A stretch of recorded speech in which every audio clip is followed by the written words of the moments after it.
My dear children, good morning, be happy. आज मैं आपके बीच एक नया टॉपिक्स लाइफ प्रोसेस का थर्ड पार्ट न्यूट्रिशन को पढ़ाने जा रहा हूँ। आप पूरे मेरी वीडियो को देखेंगे और पूरा आप, मुझे विश्वास है कि यदि पूरा वीडियो आप देखते हैं तो आपको अभी ही क्लास में ही पूरा समझ में आ जाएगा। किताब को हल्का सा भी पढ़ेंगे तो बस रिवीजन हो जाएगा। तो मैं बिना समय गंवाए हुए मैं इस चैप्टर को शुरू कर रहा हूँ। न्यूट्रिशन के बारे में ऑलरेडी मैं पहले भी बता चुका था कि nutrition is a process in which human beings, all the living plants and animals take food uses the nutrients of the food. यहाँ हम मानव ह्यूमन का जो न्यूट्रिशन बताने जा रहे हैं उसमें सबसे पहले इस न्यूट्रिशन में हम डाइजेस्टिव सिस्टम के बारे में कुछ बताएंगे। डाइजेस्टिव सिस्टम क्या है? तो कहा digestive system it consist of alimentary canal and associated with the glands. Now here I want to say about the alimentary canal. It is a canal which begins from mouth to anus. Mouth to anus, yes, and it is about 9 meter long. यहाँ मैं सबसे पहले आपको परिचय करा देना चाहता हूँ इसके पार्ट्स के बारे में, डाइजेस्टिव सिस्टम के पार्ट्स के बारे में। सबसे पहले देखिए हमने जो दिया है, हमारा डाइजेस्टिव सिस्टम स्टार्ट होता है माउथ से और एंड करता है एनस में। ये माउथ को हम लोग दो इसका पार्ट है, upper part and lower jaw and upper jaw. इसके बीच जो कैविटी है इसको हम बक्कल कैविटी कहते हैं और ये बक्कल कैविटी से स्टार्ट होता है। दूसरा इसका पार्ट इसोफेगस, तीसरा पार्ट स्टोमक जो large pouch like structure, sac like structure है। ये स्टोमक खुलता है स्मॉल इंटेस्टाइन में जो एक लंबी नली है, लगभग 6.5 मीटर लंबी नली है और लंबी और सकरी, नैरो। ठीक, ये आगे जाकर देखिए ये लार्ज इंटेस्टाइन जो चौड़ी वाले भाग वाइडर पार्ट में खुली है और ये लार्ज इंटेस्टाइन का अंतिम पार्ट जो है सो रेक्टम है जो एनस में खुला है। तो इसको मैं सिस्टमेटिक वे में लिख देता हूं, parts of the digestive system. Parts of the digestive system. इसको हम alimentary canal, alimentary canal, first part है buccal cavity, buccal cavity. Second part हो गया oesophagus, anus. So digestive system consists of alimentary canal and associated glands. ठीक, glands का भी नाम लिख लीजिए। मैं ग्लैंड्स का नाम लिख रहा हूं। ग्लैंड्स कौन पर पाए जाते हैं? पहला है सैलाइवरी ग्लैंड्स जो बक्कल कैविटी में पाया जाता है। दूसरा है लीवर जो हमारे दाहिने साइड, बॉडी के दाहिने साइड पाए जाते हैं एब्डोमेन कैविटी में। और तीसरा है पैनक्रियास,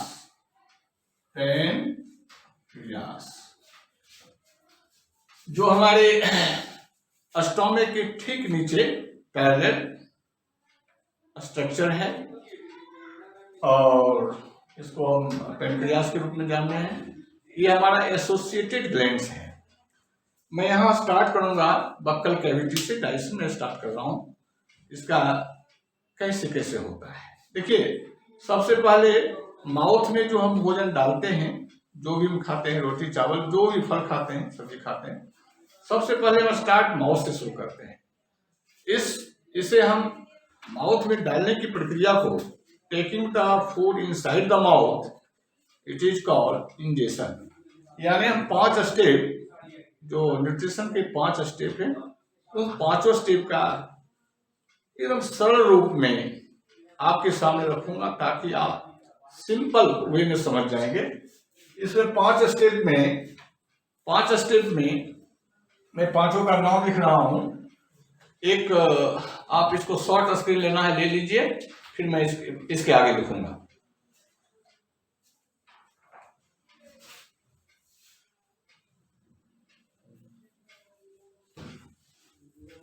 यस, अब ये 5 स्टेप हैं, ये 5 स्टेप का नाम पहले मैं लिख देता हूं।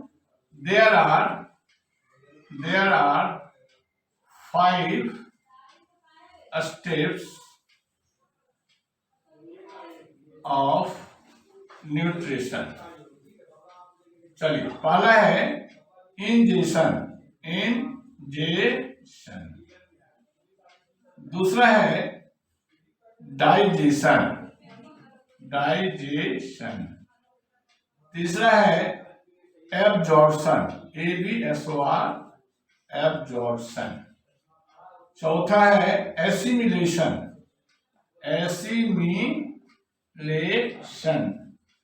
और लास्ट है इजेशन।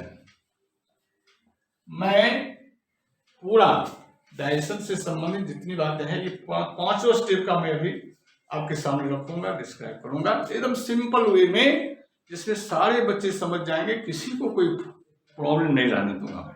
ये मैं आपको वादा करता हूं, आपको विश्वास दिलाता हूं। देखिए, सबसे पहले मैं इंजेक्शन की बात कर रहा हूं। इंजेक्शन कहाँ होता है?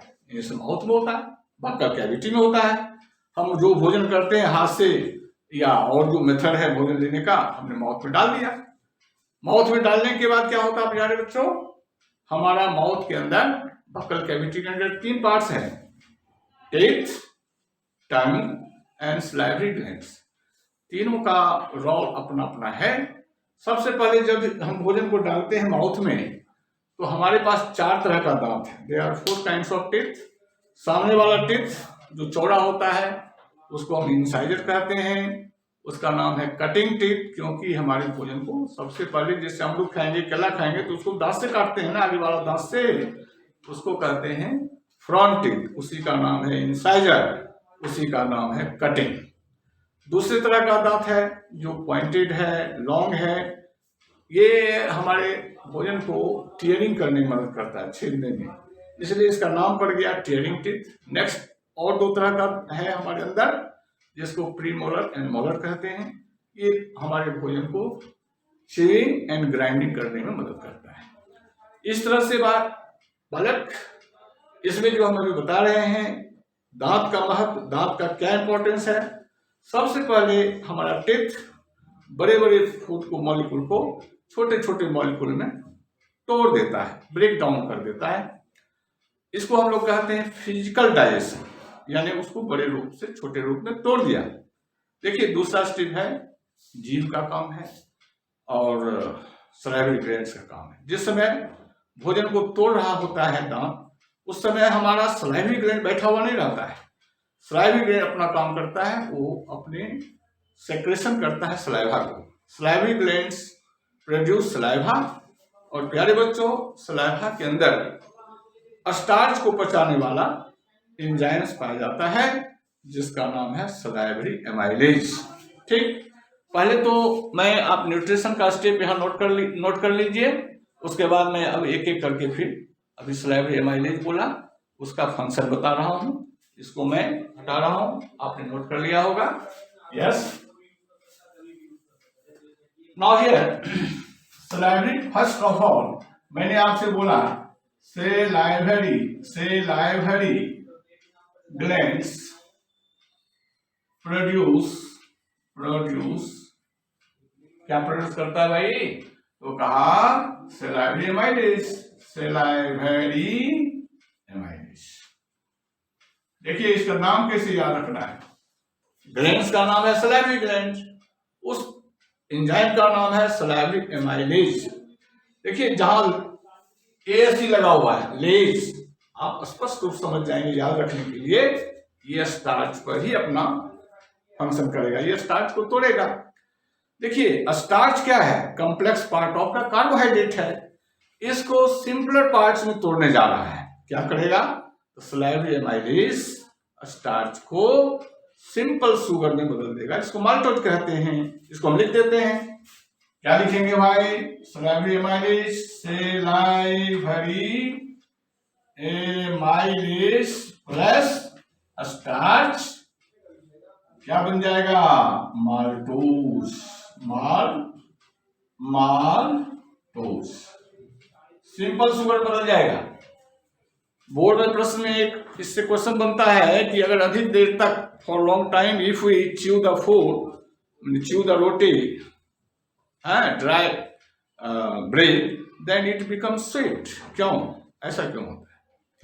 तो प्यारे बच्चों, मैंने अभी क्या कहा कि जब हम स्टार्च को चबाएंगे तो हमारा रोटी को चबाएंगे, हमारे सलाइवरी ग्लैंड से सलाइवा निकलेगा, उसमें सलाइवरी एमाइलेज रहेगा और उस स्टार्च को पार्शियली कन्वर्ट कर देगा माल्टोज में, सिंपल वे में शुगर में।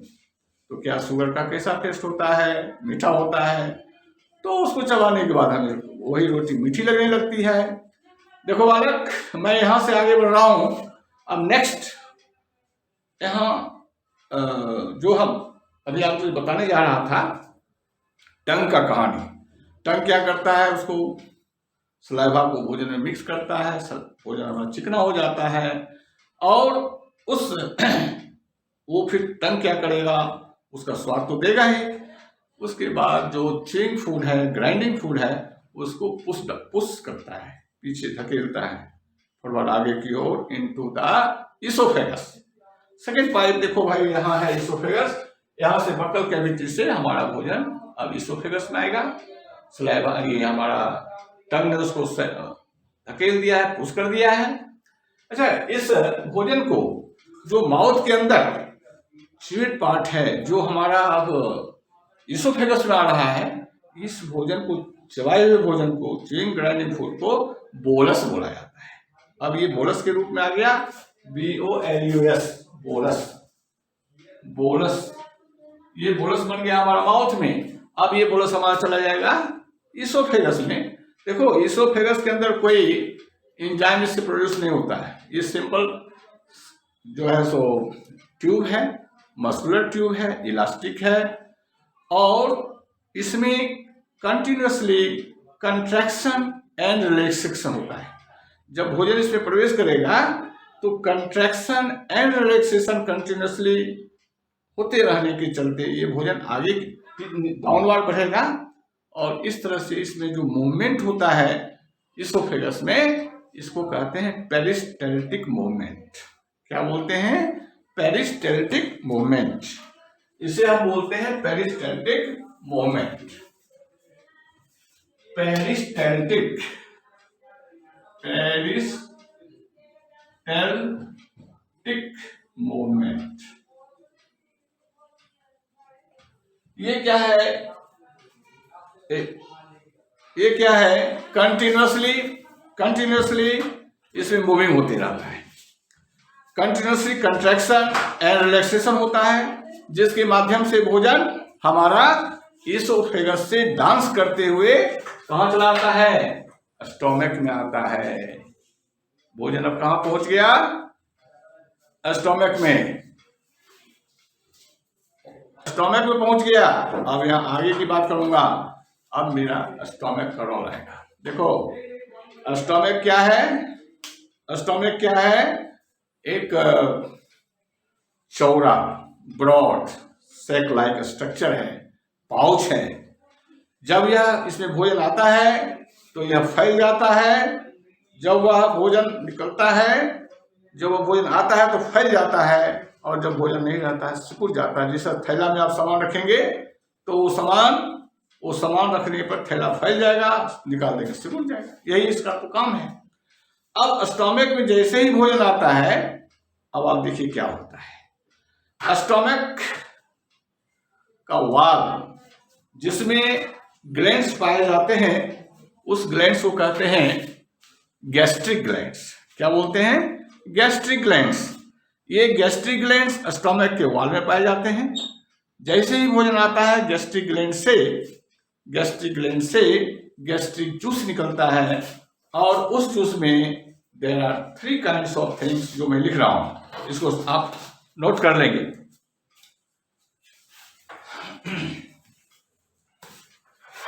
Gastric, GASTRIC glands.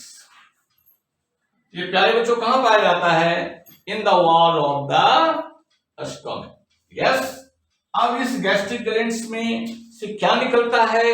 The gastric gland produces juice, chemical substance. उसको क्या कहते हैं? गैस्ट्रिक जूस कहेंगे। Gastric juice, gastric juice. चलिए, ये गैस्ट्रिक ग्लैंड्स प्रोड्यूस किया, रिलीज किया जूस, जिसका नाम पड़ गया गैस्ट्रिक जूस। इस गैस्ट्रिक जूस में 3 चीज रहते हैं जो मैं अभी लिख रहा हूं। There are 3 kinds of things which are present in the gastric juice. First है आपका हाइड्रोक्लोरिक एसिड। दूसरा क्या है? प्रोटीन को पचाने वाला एंजाइम, जिसको हम पेप्सिन लिख रहे हैं, पेप्सिन। तीसरा, जो हमारे स्टोमक के वॉल को रक्षा करता है, उसके बारे में उसका तीसरा नाम लिख रहे हैं म्यूकस, MUCUS। चलिए मैं इसको एक बार फिर से बताता हूं। Hydrochloric acid which are produced by the gastric glands in present the gastric juice. देखिए, हाइड्रोक्लोरिक एसिड स्ट्रॉन्ग एसिड है। ये हमारे भोजन में सबसे पहले भोजन में HCl ही मिलता है, तो इससे क्या होता है? भोजन एसिडिक हो जाता है। दूसरा इसका फंक्शन है कि उस भोजन जो हम लिए हैं उसमें बहुत सारे जर्म्स हैं, उस जर्म को ये मार डालता है। इसको बोलते हैं it kills the germs which are found in the food. चलिए, एक काम हो गया। अब सेकेंड, दूसरा हम पेप्सिन के बारे में बताने जा रहे हैं। देखिए, ये जो पेप्सिन एंजाइम है, ये in the presence of acidic medium अपना रोल अदा करता है। जब तक एसिडिक मीडियम नहीं रहेगा, ये पेप्सिन एक्टिव नहीं होगा, काम नहीं करेगा। तो in the presence of hydrochloric acid, acidic medium, it digests, it converts protein into simpler parts, partially simpler ones, यानी protein converts into partially digested by the action of the pepsin.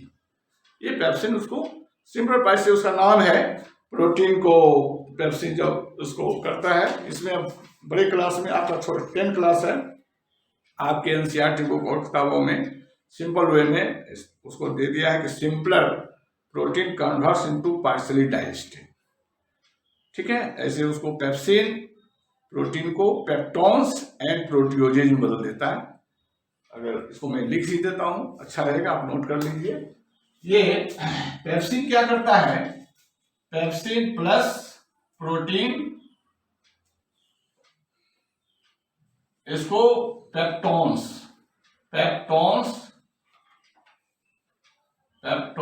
Plus प्रोटियोजेज,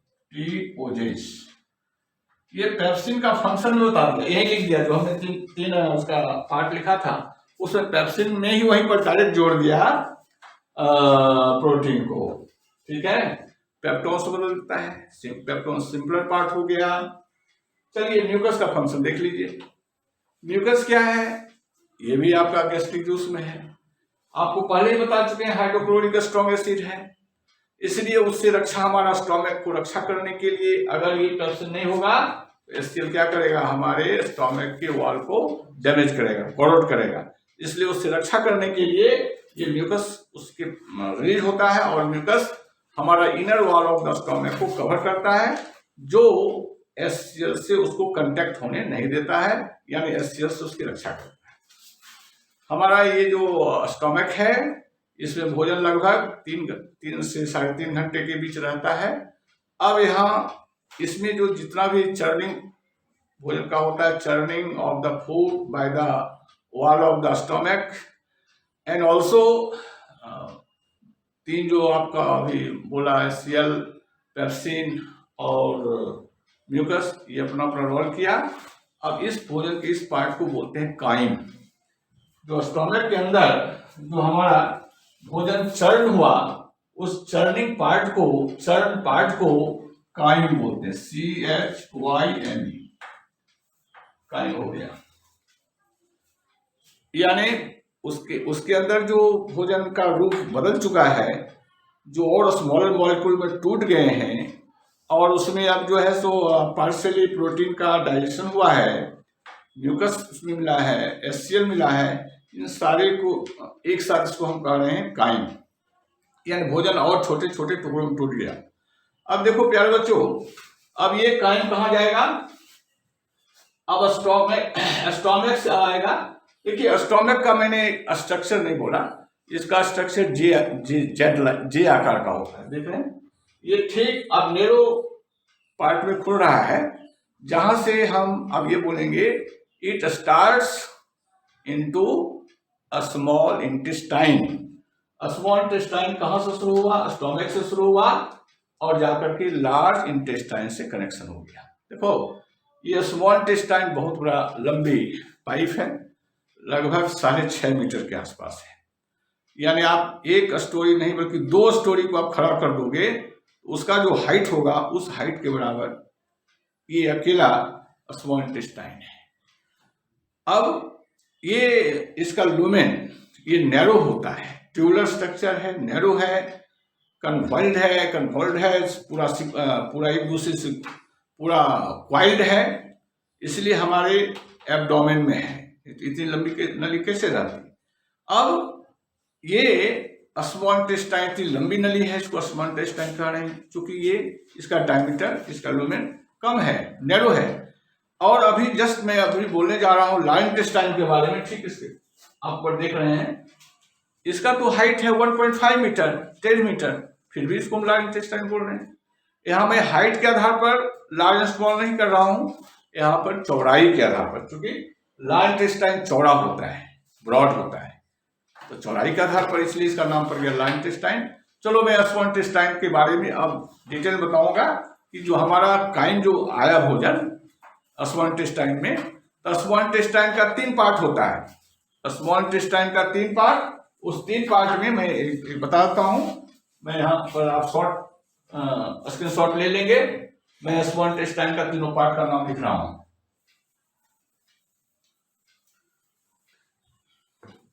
देखिए ये जो small intestine है, small intestine,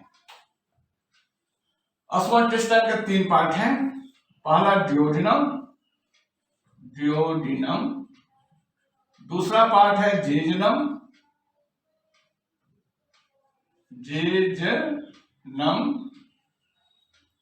तीसरा part है ilium. इसके बारे में शॉर्ट में बताऊं। देखिए यहां पर मैं अपने जो इंडिकेशन दे रहा हूं, जो सबसे पहले कर्व सी के आकार का है, ये है duodenum. It is the first part, upper part of the small intestine. यहां पर जैसे ही भोजन आता है, अब जरा समझ लीजिए, यहां पर दो जगह से आता है जूस। एक आता है लीवर से और दूसरा आता है पेनक्रियास से। दोनों अपने अपने डक्ट के माध्यम से, लीवर से जो आएगा उसका नाम है बाइल डक्ट, और पेनक्रियास से जो आता है उसका नाम है पेनक्रिएटिक डक्ट। ये दोनों कॉमन हो जाते हैं और जाकर के देखिए यहाँ पर स्मॉल इंटेस्टाइन के फर्स्ट पार्ट ड्यूोडेनम में खुल रहा है, दोनों जगह से आएगा। एक प्रश्न उठता है कि पहले कौन आएगा, पहले लीवर से आएगा या पहले पेनक्रियास से आएगा? तो मेरा उत्तर सुनिए, पहले लीवर से आता है। क्यों आता है? लीवर से जो बाइल बना है, लीवर से बाइल बनाया, वो बाइल टेम्पोरली गॉल ब्लैडर में जमा होता है। गॉल ब्लैडर से वहां से बाइल डक्ट के द्वारा हमारा ड्यूोडेनम में आ गया। अब भोजन का क्या होता है सो सुनिए। बाइल क्या काम करता है?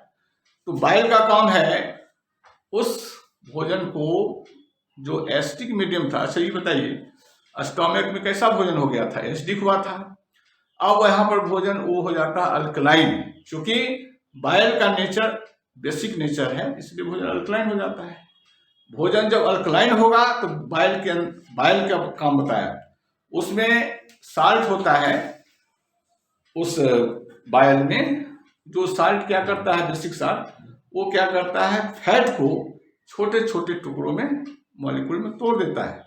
उसको कहते हैं यह फैट इमल्सिफाइड हो गया, और इस प्रोसेस को कहते हैं इमल्सिफिकेशन ऑफ फैट्स, यानी fats converts into smaller molecules by the action of basic bile salt, और ये इस प्रोसेस को इमल्सिफिकेशन ऑफ फैट्स कहेंगे, और ये जो छोटे छोटे टुकड़े होंगे ये ग्लोबुल कहलाते हैं, इमल्सिफाइड ग्लोबुल्स। अब देखिए बाइल का रोल खत्म हो गया, अब हमारा पेनक्रियास से पेनक्रिएटिक जूस आएगा। पेनक्रिएटिक जूस कह रहा है भाई बाइल पहले तुम अपना काम कर लो, क्या काम करना है भाई, तुम अल्कलाइन बना दो, और क्या करो, तो छोटे छोटे टुकड़ों तोड़ दो, सारा काम कर दिया। अब बाइल जूस कह रहा है भाई तुम अपना काम करो, किसको कह रहा है, पेनक्रियास को। पेनक्रियास क्या करेगा, अपना जूस भेजेगा, उस जूस का क्या नाम है, पेनक्रिएटिक जूस। पेनक्रिएटिक जूस में क्या रहेगा, अब मैं इसको लिख रहा हूं, इसको शॉर्ट ले लीजिए।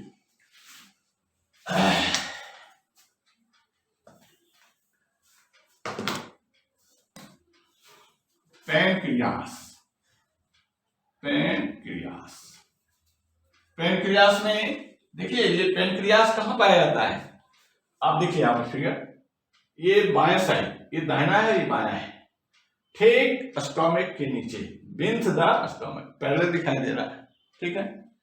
इससे जो जूस निकलेगा उसका नाम है पेनक्रिएटिक जूस, पेनक्रिएटिक जूस। चलिए पेनक्रिएटिक जूस हम लोग समझ गए। अब इस पेनक्रिएटिक जूस में क्या रहता है, तो एंजाइम रहता है। कौन एंजाइम रहता है, मैं लिख रहा हूं, पहला एंजाइम है पेनक्रिएटिक एमाइलेज, पेनक्रिएटिक एमाइलेज, एक हो गया। दूसरा क्या रहता है, देखिए यहां पर था पेप्सिन, प्रोटीन को पचाने वाला, अब वही प्रोटीन को पचाने वाला यहां जो एंजाइम निकलेगा इसका नाम है ट्रिप्सिन, TRYPSIN।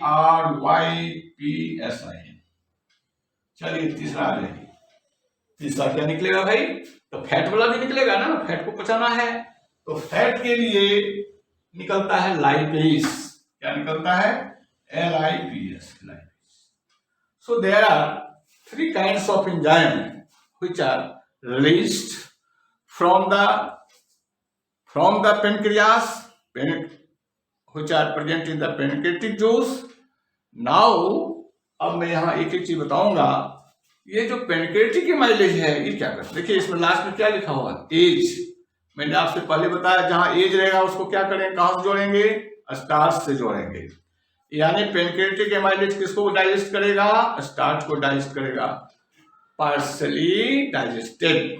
मैं क्या बोला कि pancreatic amylase breaks down the starch into partially digested part, छोटे छोटे पार्ट में तोड़ देगा, कन्वर्ट इनटू पार्शली डाइजेस्टेड। दूसरा मैं बोल रहा हूं, दूसरा ले लीजिए, दूसरा लीजिए ट्रिप्सिन। पहले मैं बोला था पेप्सिन के बारे में, अब याद कीजिए जो अभी स्टोमक से निकला था, अब यहां पर वही प्रोटीन को पचाने के लिए दूसरा एंजाइम नाम है ट्रिप्सिन, जो प्रोटीन को सिंपलर पार्शली डाइजेस्ट करेगा, protein converts into partially digested, ठीक है। थर्ड लाइपेज, इसका रोल यहां क्या होता है भाई, लाइपेज फैट को फैटी एसिड एंड ग्लिसरॉल में बदल देगा। ये तीनों को मैं लिख देता हूं, शॉर्ट कर नोट कर देंगे। चलिए मैं पेप्सिन के बारे में लिखता हूं, पेप्सिन प्लस, पेप्सिन नहीं trypsin, trypsin plus protein partially digested, partially digested, इसका नाम है पेप्टाइड्स, पेप्टाइड्स। चलिए ये हो गया lipase plus fats,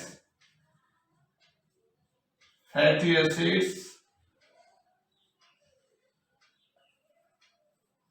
and glycerol, glycerol. चलिए अब एक और ले लीजिए, amylase, pancreatic amylase, pancreatic amylase plus starch, simpler starch या सबस्टांसेस, माल्टोज, चलिए हो गया। मैं अभी स्मॉल इंटेस्टाइन का जो पहला पार्ट था डियोडिनम, उसमें उसका अपना वहाँ पे एंजाइम्स था नहीं, वो लीवर से एंजाइम आया, इधर पेनक्रियास से आया, और यहाँ पर प्रोटीन का, कार्बोहाइड्रेट का, फैट का पार्शली डाइजेस्ट हुआ। पूरा डाइजेस्ट नहीं हुआ, अभी इसका डाइजेशन होना अभी बाकी है, कंप्लीट अभी नहीं हुआ है। अब ये स्मॉल इंटेस्टाइन के दूसरे भाग में पहुंचेगा, जेजुनम में।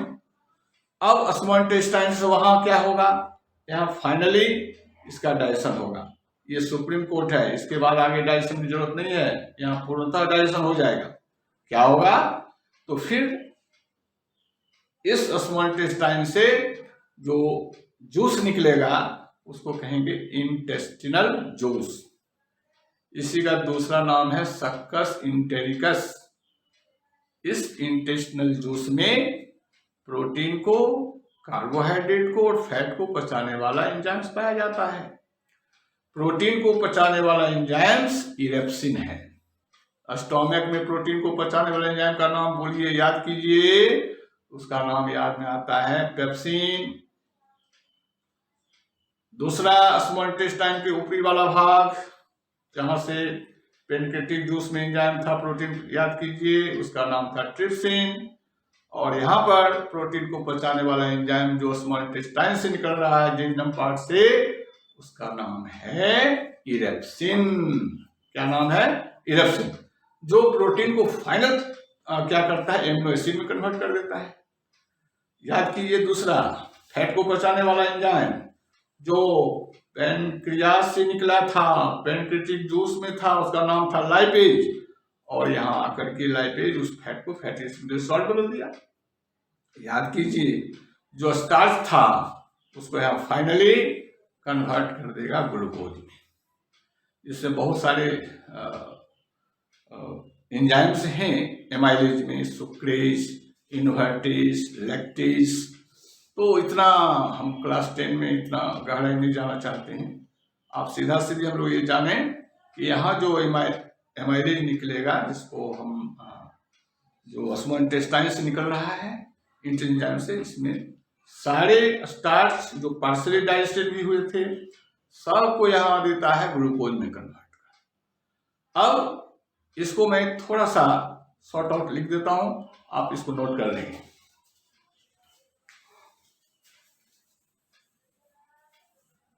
देखिए, मैं इंटेस्टिनल जूस की बात किया था, इंटेस्टिनल जूस, JUICE। इसी का दूसरा नाम है सक्कस इंटेरिकस, सक्कस इंटेरिकस, जिसमें से इसमें 3 तरह का जूस है। एक है एमाइलिस, दूसरा है इरेप्सिन, और तीसरा है लाइपेज। देखिए, ये एमाइलेज क्या है, एमाइलेज आपके इंटेस्टिनल एमाइलेज जो है, आपके स्टार्च को किससे बदलेगा, स्टार्च को ग्लूकोज में बदलेगा, ग्लूकोज में। इरेप्सिन प्रोटीन को किस चीज बदलेगा, बोलिए, प्रोटीन किस चीज बदलेगा, इसको बदलेगा एमिनो एसिड में। और लाइपेज फैट को किस चीज बदलेगा, फैटी एसिड्स एंड ग्लिसरॉल। अब देखिए यहाँ पर प्रोटीन अब प्रोटीन के रूप में नहीं रहा, सारा प्रोटीन एमिनो एसिड में बदल गया। स्टार्च यहाँ पर अब सब मिल गया, सब हो गया ग्लूकोज में, फैट बन गया फैटी ग्लिसरॉल में। अब स्मॉल इंटेस्टाइन का सबसे लोअर पार्ट को कहते हैं इलियम। इलियम में क्या होता है, फिंगर लाइक स्ट्रक्चर। पहले इसको नोट कर लीजिए, मैं इलियम के बारे में थोड़ा बता रहा हूं। देखिए इलियम,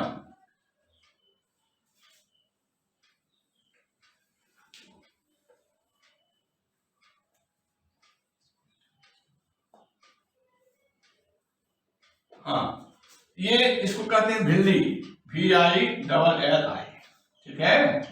इसके अंदर आता है नेटवर्क ऑफ कैपिलरीज, नेटवर्क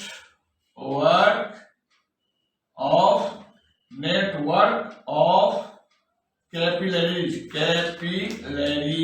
सुनिए क्या मैं कह रहा हूं, ये भिल्ली जो है, सबसे पहला तो ये बताऊंगा कि जो इलियम का पार्ट भिल्ली है, जो फिंगर लाइक स्ट्रक्चर देख रहे हैं, इसका यहाँ पर हमारा भोजन का, अब सब भोजन तो डाइजेस्ट हो चुका है, अब इसको एब्जॉर्ब को करना है। ये भिल्ली जो है सो उसको एब्जॉर्ब कर लेगा, इसका टिश्यू, इसका सेल एब्जॉर्ब कर लेगा। एब्जॉर्ब करने के बाद ये भेज देगा ब्लड कैपिलरीज, जो इसके अंदर पाया जाता है नेटवर्क, ब्लड कैपिलरीज में चला गया भोजन।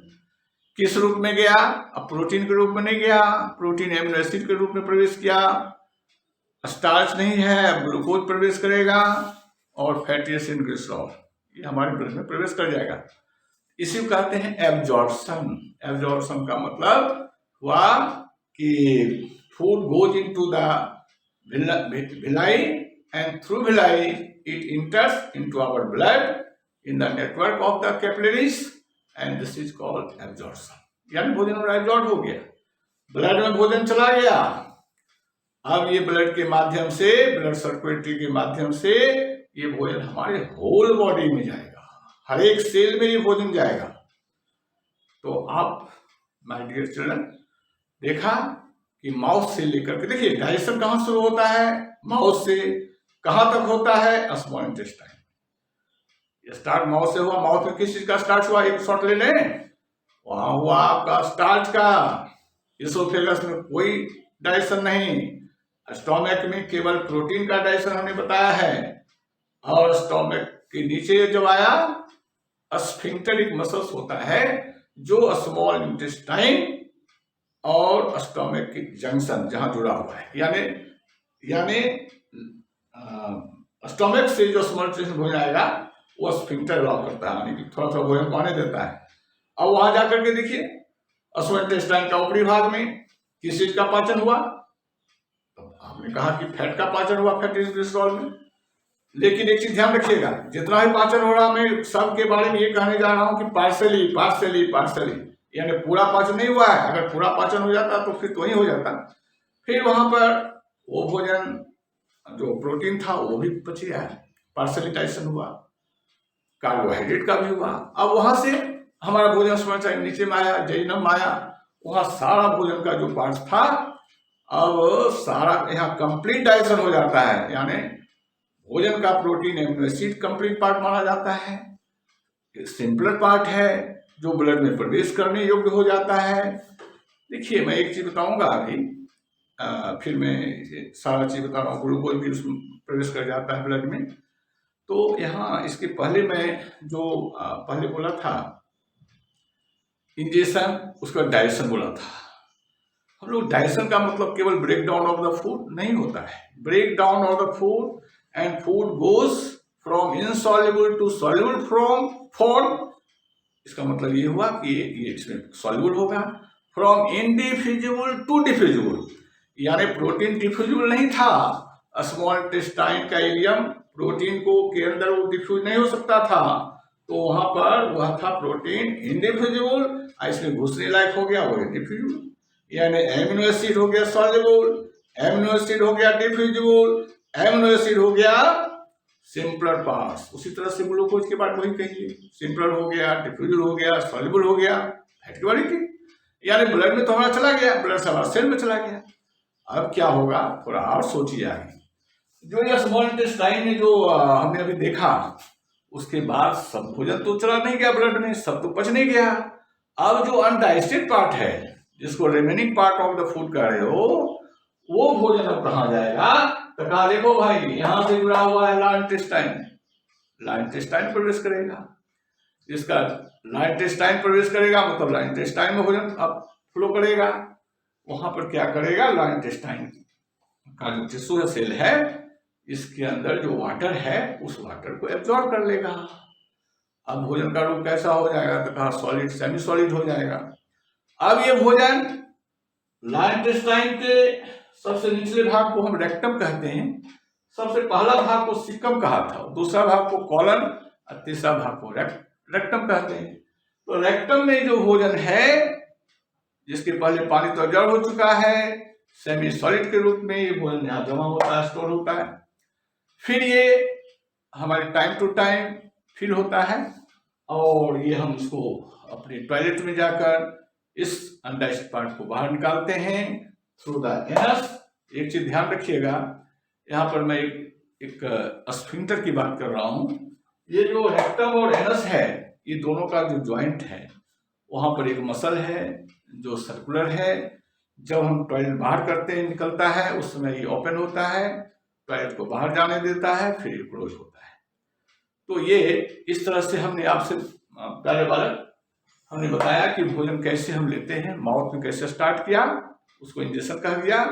फिर भोजन का जो डाइजेशन है, लंबा पार्ट हो गया, क्योंकि डाइजेशन शुरू हो गया आपका स्टोमक, माउथ से ही शुरू हो गया था और अंत तो स्मॉल इंटेस्टाइन तक चला। उसके बाद फिर स्मॉल इंटेस्टाइन के निचले भाग में एब्जॉर्प्शन हो गया। एब्जॉर्प्शन होने के बाद सेल में गया। हाँ, एक चीज छूट गया, सेल में भोजन जाने के बाद क्या हुआ भाई, तो सेल के अंदर भोजन जो है, एमिनो एसिड है, ग्लूकोज है, फैटी ग्लिसरॉल है, वो जाकर स्टोर हुआ, उसी को कहते हैं एसिमिलेटेड फूड हो गया। अब उस भोजन का एसिमिलेशन का मतलब होता है उस भोजन का यूटिलाइजेशन होगा, जिससे हमें एनर्जी मिलेगा, हमारे शरीर में ग्रोथ होगा और it also our fulfil the repairing the breakage part.